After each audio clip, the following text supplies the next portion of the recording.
사랑하는 기쁨의 가족 여러분, 안녕하세요. 오늘은 다같이 사도행전 28장 우리 23절에서 31절까지의 말씀을 묵상하도록 하겠습니다. 그들이 날짜를 정하고 그가 유숙하는 집에 많이 오니 바울이 아침부터 저녁까지 강론하여 하나님의 나라를 증언하고 모세의 율법과 선지자의 말을 가지고 예수에 대하여 권하더라.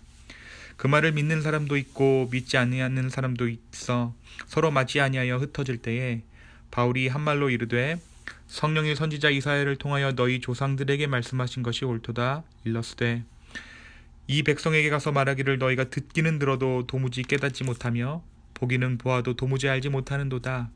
이 백성들의 마음이 둔하여져서 그 귀로는 둔하게 듣고 그 눈은 감았으니 이는 눈으로 보고 귀로 듣고 마음으로 깨달아 돌아오면 내가 고쳐줄까 함이라 하였으니 그런즉 하나님의 이 구원이 이방인에게로 보내어진 줄을 알라. 그들은 그것을 들으리라 하더라. 바울이 온 이태를 자기 셋집에 머물면서 자기에게 오는 사람을 다 영접하고 하나님의 나라를 전파하며 주 예수 그리스도에 관한 모든 것을 담대하게 거침없이 가르치더라. 아멘. 우리가 지난 시간에 우리가 어제 유라굴로 광풍을 만난 바울 일행에 대해서 이야기를 나누었습니다. 바울과 그 일행은 다행히 구조되어서 멜리데라는 섬에 안착하게 됩니다. 그곳에서 바울은 그곳 원주민들에게도 기적을 행하고 선의로 그들을 돕습니다. 말씀이 소개하고 있는 바울의 사역은 부족장 보블리오의 병든 아버지를 안수하여 치료한 일화입니다. 이 사람을 치료해주고 나자 멜리데의 많은 사람들이 바울에게 안수받기를 원했고 바울은 그들에게 안수를 베풀어 치료합니다. 그리고 석 달 뒤 멜리데 섬에서 겨울을 나고 로마로 다시 떠날 때에 그 섬 사람들은 바울을 환송하기에 이릅니다. 항해에 필요한 모든 물품들을 실어주고 바울이 안전하게 로마로 돌아올 수 있도록 배려한 것입니다.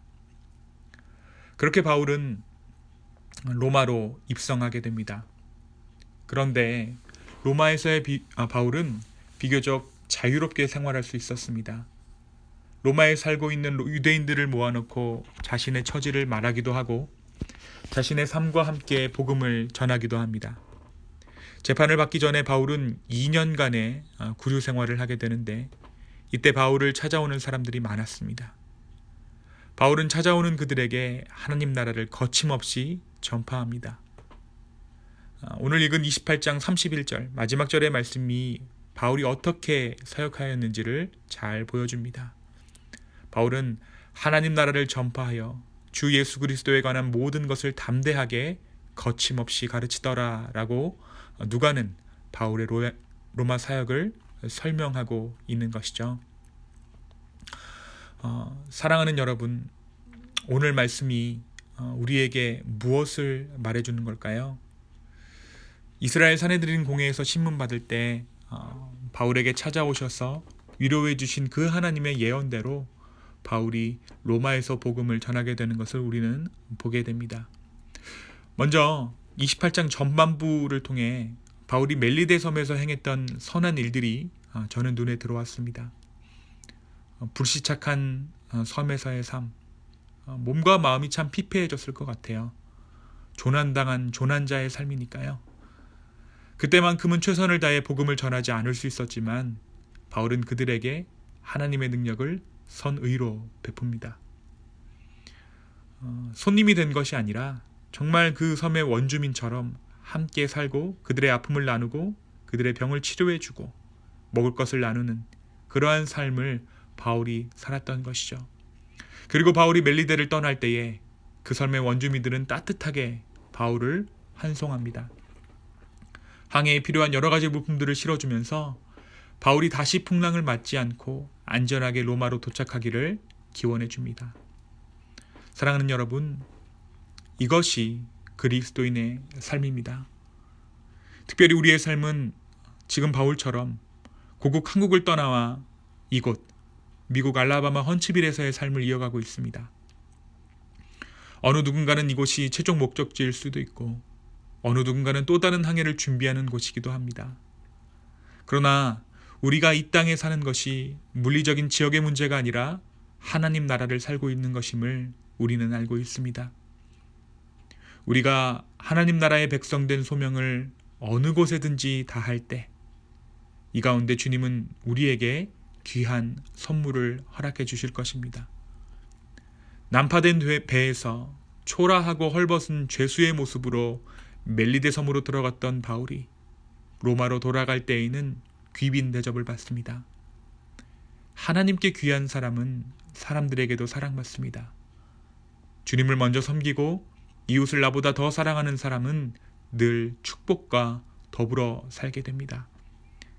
이 하나님의 축복의 비결을 알고 누리는 저와 여러분 되었으면 좋겠습니다. 두 번째는 바울의 로마 생활입니다. 바울이 로마로 오게 되는 과정 가운데 계속해서 발견되는 단어가 무엇입니까? 놓아주다, 석방, 죄 없음의 단어들이 그것입니다. 우리가 오늘까지 이 사도행전 28장의 말씀을 묵상하면서 21절부터 바울이 잡힌 21장부터 계속해서 우리가 보는 것이 놓아주다, 석방, 죄 없음 이러한 단어들입니다. 바울은 로마에 있을 이유가 없는 사람이었죠. 그는 노임을 받아야 마땅했고 구류된 삶을 살 이유가 없이 석방되어야 했으며 죄가 없었기에 재판에 회부될 이유도 없었습니다. 이 사실을 바울 본인도 알았고 바울을 신문한 모든 사람들이 알았습니다. 그러나 바울은 지금 여전히 죄수의 신분입니다. 구류되어 있습니다. 무엇이 바울을 묶고 있는 것일까요? 바울은 복음에 묶여 있는 것입니다. 바울은 죄로부터 자유하지만 복음에 묶여 자신의 몸을 제한한 채 하나님 나라의 복음을 전하고 있는 것이죠. 복음에 매여 바울이 그러한 삶을 선택한 것입니다. 우리가 읽은 마지막 절 31절은 바울이 죄수였지만 구류되어 있지만 얼마나 자유를 누리며 하나님 나라를 전파하는가를 보여줍니다. 이전에는 자기가 벌어서 이 상황 저 상황에 쫓겨가며 이동하며 복음을 전했지만 이제는 자기가 있는 곳으로 사람들이 찾아오기 시작합니다. 바울이 구류되어 있던 그 셋집이 교회가 된 것입니다. 이것 좀 먹어라, 이것 좀 들여놔라 세일즈 했던 바울인데 이제는 사람들이 맛집 찾아오듯이 바울을 찾아와 문전성시를 이룹니다. 마치 재료가 다 떨어져서 오후 2시에 가도 사 먹을 수 없는 귀한 음식점처럼 맛집처럼 바울이 로마에서 사역하게 된 것입니다. 몸은 묶여 있지만 세상이 줄 수 없는 복음에 묶인 자, 복음이 주는 그 자유함으로 바울은 로마에 거합니다. 사랑하는 여러분, 우리가 무엇으로 자유할 수 있겠습니까? 우리가 자유한 나라, 미국이 참 자유의 나라라고 말하죠. 그런데 진정한 자유는 복음으로 인해 우리의 자유를 제한할 때 하나님의 복음으로부터 오는 자유함이 있어요. 그 복음은 세상이 줄 수 없는 그러한 자유입니다. 복음이 매일 때 아이러니하게도 우리는 가장 큰 자유를 누릴 수 있다는 것이에요. 사랑하는 기쁨의 가족 여러분, 우리가 바울과 같은 삶을 살았으면 좋겠습니다. 선행 가운데 열매를 거두며 언어적으로 문화적으로 묶여있지만 하나님께서 주시는 진정한 자유를 누리는 삶, 그러한 삶 가운데 주님과 교제하며 말할 수 없는 풍성함을 누리는 저와 여러분 되기를 예수님의 이름으로 축원합니다. 우리가 이제 사도행전 묵상을 마쳤습니다.